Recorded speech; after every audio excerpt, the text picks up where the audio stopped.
on vient apprendre déjà à avoir un peu plus confiance en soi et essayer de créer des automatismes dus peut-être à une agression qu'on a subie ou peut-être venir en amont pour éviter de subir des agressions. Alors je m'appelle Kamel Madani, je représente la société Self Défense 47, auto-entreprise que j'ai montée en 2020. Je suis instructeur self-défense, diplômé, formé dans la gestion de stress et mise en situation, formé dans la défense contre armes. Bienvenue en tout cas. Oui, merci. Bienvenue pour ce cours. Et vous êtes chez vous, et puis on va commencer toujours pareil. En fait, j'ai cherché sur Google Self-Défense Ouais. et je suis tombé sur le site de Kamel directement. Donc je l'ai appelé, puis il m'a dit de venir parce que le mieux c'est de venir essayer. En fait, j'ai essayé la première séance et ça s'est bien passé, donc j'ai adhéré, puis voilà.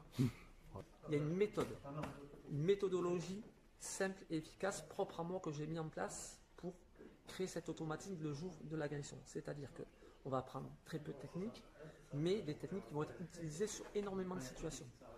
Il y a plusieurs thèmes, et ça je trouve ça vraiment très sympa de ce côté-là. Bien sûr, c'est un petit peu le concept de se sentir plus en confiance en soi, en sécurité pour soi et son entourage. Voilà. Alors tout le monde peut se sortir d'une situation. Moi, ma méthode elle est simple, efficace. Je n'ai pas besoin de faire 2 mètres. On le voit.